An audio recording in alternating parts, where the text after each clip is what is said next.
veterinario y que fue funcionario del gobierno de Alberto Fernández durante todo el periodo, porque era subsecretario de Ganadería y Producción Animal entre el 2019 y el 2023. Y él se llama José María Romero. ¿Qué tal, José María? Marcelo Aymar te saluda. ¿Cómo estás? ¿Qué tal? Buen día, Marcelo. ¿Cómo Gracias a la va? audiencia. Bien. Bien, bueno, el otro día le comentamos a la audiencia que estuvimos hablando en relación a gente que tenemos conocida, tanto él como yo, y algunas de las cosas que terminamos conversando por teléfono nos pareció piola volcarlas acá y tratando de salir un poco de la diaria y el ajetreo de cuál es el problema que está teniendo la administración de Milei con el sector agropecuario, sino más bien pensar esta entrevista con cuestiones que el sector agropecuario le vendrían bien si las motorizase la política argentina y qué cosas el sector agropecuario podría, también el ganadero y otros sectores tal vez más menores, el sector lechero, podría tratar de implementar para que la vida de ese sector económico crezca mucho más y en relación a eso vamos a ir por esos andariveles y le decimos a la audiencia que no va a ser una entrevista con José María de la diaria de derecho de exportación sí y no, tal vez nos metemos un poco ahí pero vamos a ir rápidamente y en relación a eso lo primero que quería preguntarte José María es algo que yo te dije el otro día y vos ahí tiraste unos datos muy interesantes de Argentina en relación con Europa, que es cuando yo te pregunté por qué el campo argentino se preocupa en cosechar cada vez más soja y no otros cereales. Sí, es interesante la reflexión porque Argentina es el tercer productor mundial de soja. Detrás de Brasil y de Estados Unidos, viene Argentina con 60 millones de toneladas. La verdad, 60 millones de toneladas, ¿cuánto necesitaría, a ver, para que la gente nos entienda, lo que está escuchando del otro lado, hacerlo lo más familiar posible, cuánto necesitaría Argentina de soja para producir leche, huevo, carne de pollo, carne vacuna, carne porcina, tanto para el mercado interno como para ver cuánto podemos producir en la exportación o cuánto estamos produciendo en la exportación. Y 10 millones de toneladas nos sobran. Claro. Y estamos en 60. Y en un buen año estamos en 60, tenemos capacidad de hacer 60 millones de toneladas, a veces Mm. hacemos 55, digamos, los Mm. números son variables en el campo, ¿Europa en cuánto pero está? ¿Europa en cuánto está? Europa produce 2 millones y medio de toneladas. Y Claro. sin embargo, es el primer exportador mundial de carne de cerdo, Mm. produciendo el 25% de la carne de cerdo del mundo, Mm. y soja. Y, Quién le hace la soja a Europa y y a China? la diferencia entre Argentina y lo que sería el segundo y el primero, que es Estados Unidos y Brasil, porque creo que Brasil superó a Estados Unidos en el último Sí, tiempo, sí. pero ellos qué volúmenes, cuántos millones están cosechando. Brasil produce más o menos 3 veces lo nuestro, estuvo en 160 millones de toneladas en la última campaña, Mm. y 140 produce Estados Unidos. Bien. Pero cuando miramos, a ver, para ser más claro, y tanto la soja como el Mm. maíz, pero básicamente la soja, Mm. ¿cuál es la función? ¿Para qué se utiliza la soja? Es Mm. un suplemento proteico para la alimentación animal. Mm. También de ahí se saca aceite de soja Mm. que se transforma en biodiesel. Y ahí terminó, digamos, el proceso. O Claro. va a alimentación animal, como un subproducto, harina, pele, torta, Mm. o bien como aceite bruto para ser convertido en biodiesel. Eh, Y ahí lo que quería preguntarte es también algo que estuvimos charlando el otro día, que todo el tiempo caíamos con este embudo de por qué no hay una revalorización o una cadena de valor que ponga a los productos desde un lugar primarizador, como es el que recién estás ejemplificando con la soja, a que sea un producto manufacturado. Y la pregunta tiene que ver, siendo durante 4 años haber sido el subsecretario de Ganadería y Producción Animal de la República Argentina, si la culpa en estos tiempos, en estos últimos años, fue del sector agropecuario que le cierra el tema de cosechar soja y tal vez no dedicarse fuertemente a manejar otros sectores, a ponerle más empeño a otros desarrollos, o también hay una gran culpa de que eso no haya sucedido por un dejar hacer por parte de los diferentes ejecutivos, los diferentes gobiernos que hemos tenido en estas últimas décadas en la Argentina? Sí, hay dos realidades, dos verdades. Una es que el productor argentino agrícola Sí. no está muy integrado a la cadena que sigue, como por ejemplo, tomemos un ejemplo, Estados Unidos o Brasil, ya que estamos hablando de dos países, ¿no? Por hablar de algunos, Sí. que es pasar a la cadena siguiente, transformar estos productos primarios, tanto la soja como el maíz, donde el maíz exportamos las 2/3 partes sin procesar, Ujú. y de soja exportamos el 90% de los subproductos, y somos los primeros exportadores mundiales de aceite en bruto, pero quedamos ahí. Claro. Eh, un poco hay de esto, que no hay integración. En los Estados Unidos, por ejemplo, el productor que es de maíz está integrado a la industria avícola o a la industria porcina, Ujú. y también está integrado a su vez en cadenas superiores.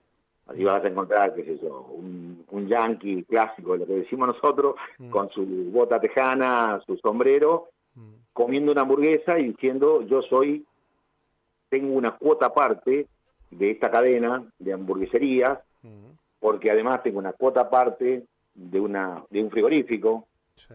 que además tengo una cuota aparte de un feedlot o cría vacuna, Claro, y soy productor de maíz. participa en la cadena de valor.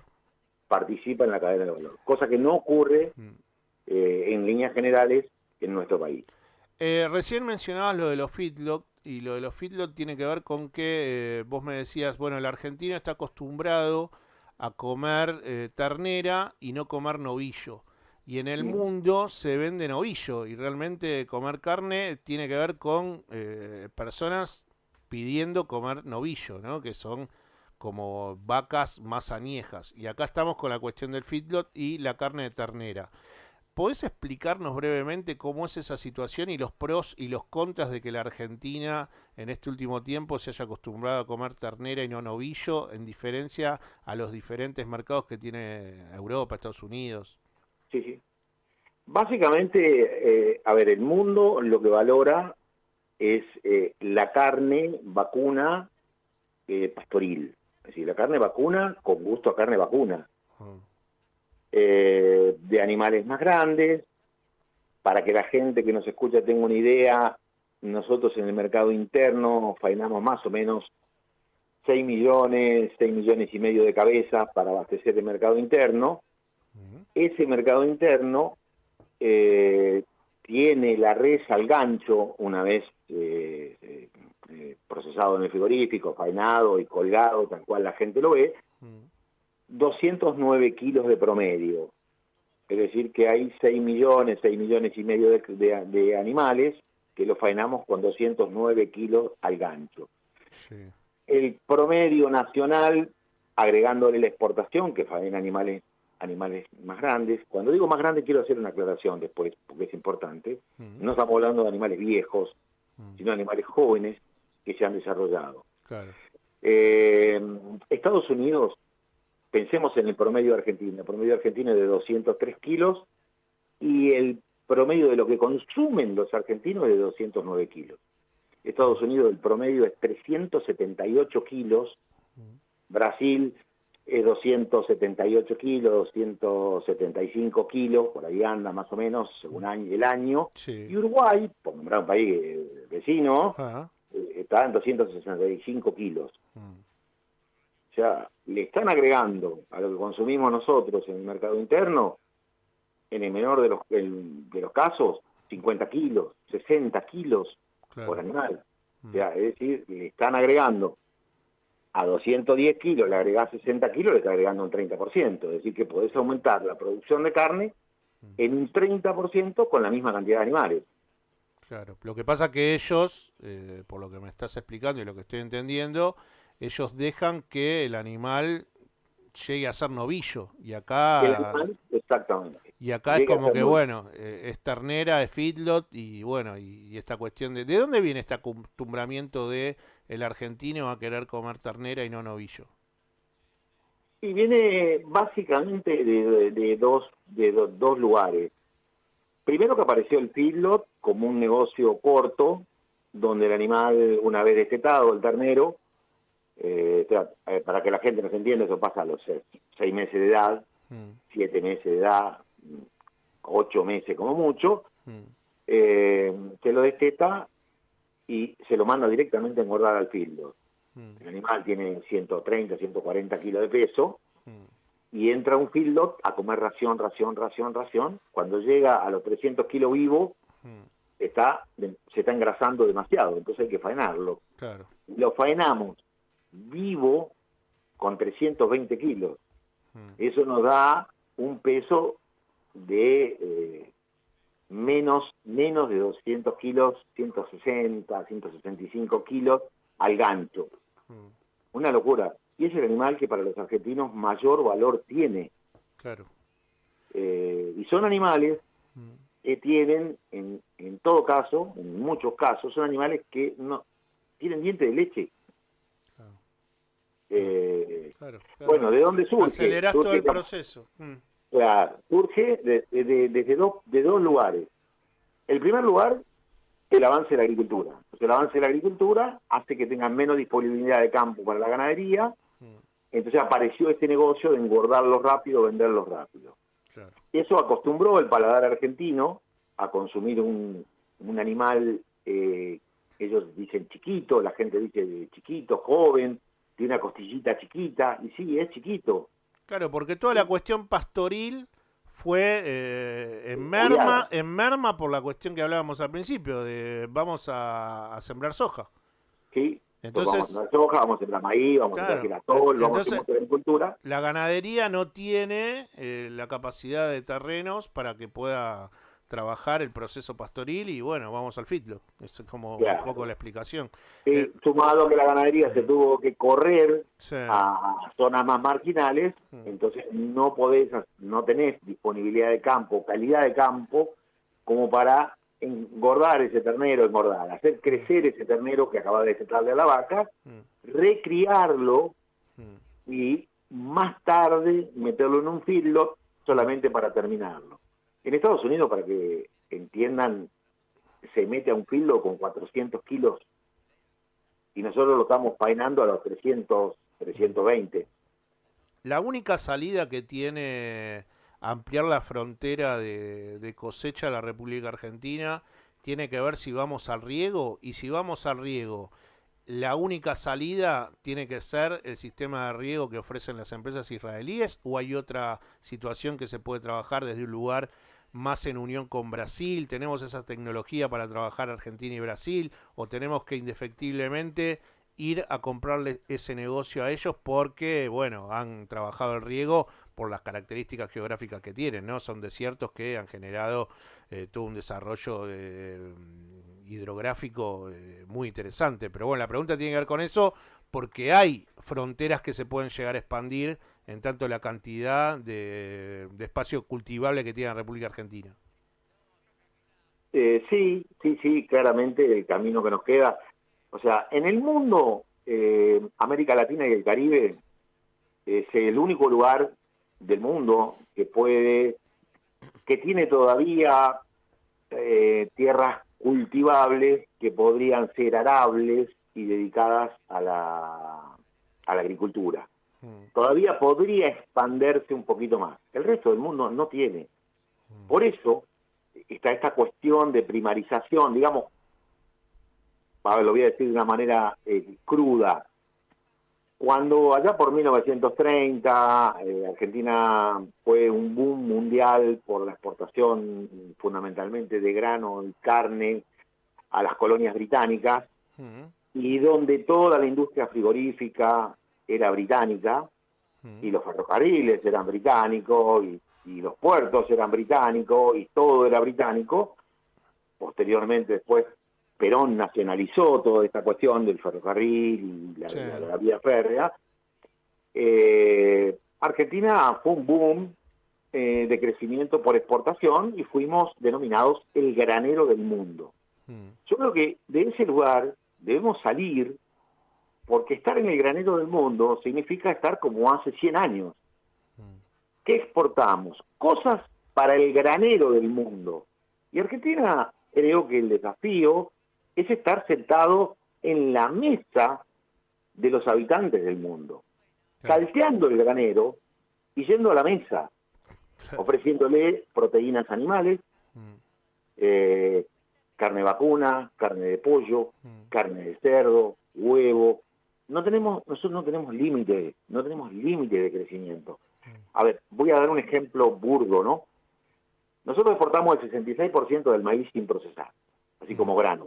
Se Sí, va al puerto, vienen los camiones, sí, levantan, y van y se cargan y se sí. van. Se van de la Bien Argentina. primario, sí, sí. Bien Mm, primario, estamos exportando a 200.000 pesos mm, la tonelada.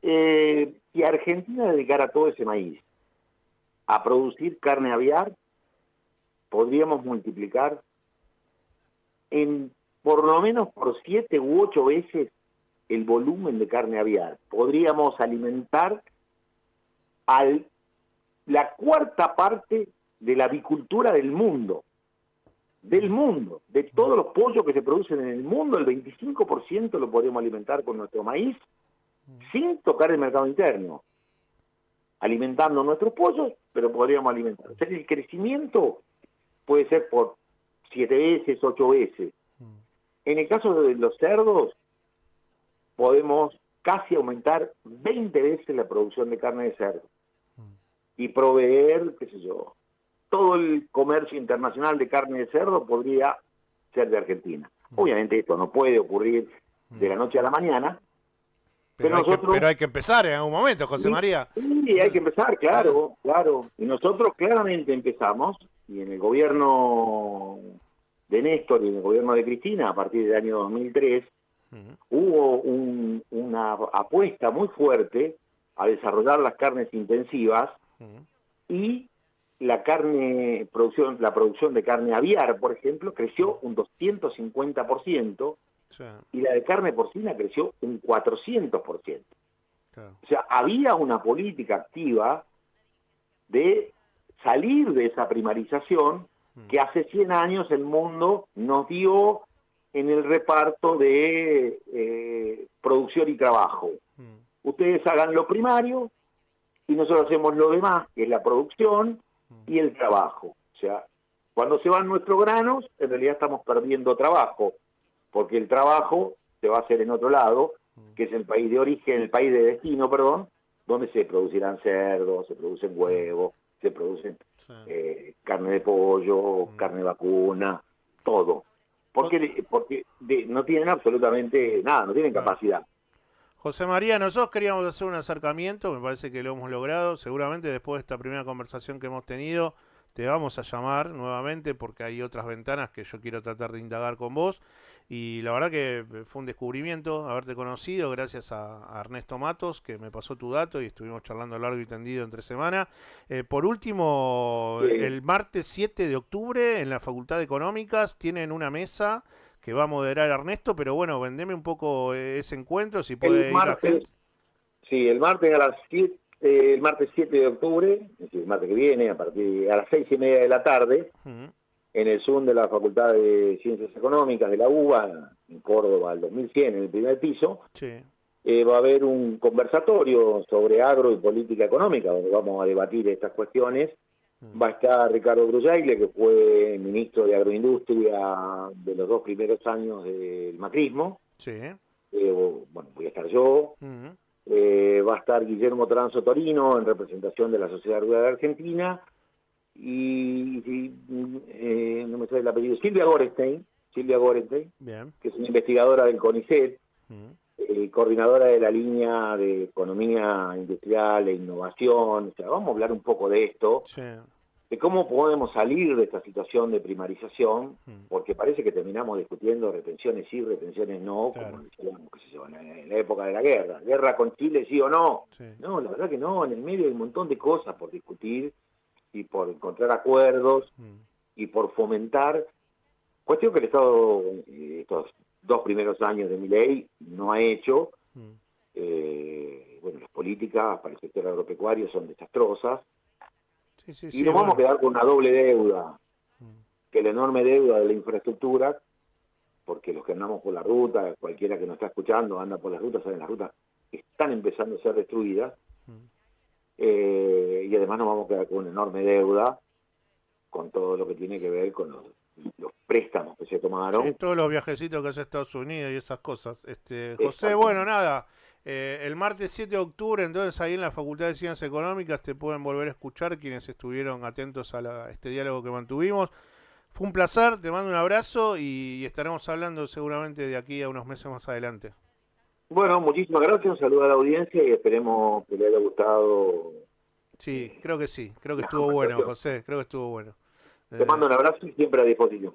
Chau, chau. Quien está hablando con nosotros era José María Romero, quien ha sido subsecretario de Ganadería y Producción Animal durante el año 2019 al 2023 en el gobierno de Alberto Fernández y además entre el año 2011 y 2013 fue el decano de la Facultad de Veterinarias de la Universidad Nacional de La Pampa porque él es médico veterinario y además ha sido vicepresidente del SENASA. José María Romero, aquí en Paso Valores, en AM 1420 con vos, tratando de hacer una nota sobre el sector agropecuario, saliendo de la diaria, saliendo de derechos de exportación, retenciones, toda esta cuestión. Vamos a Puerto La Plata o vamos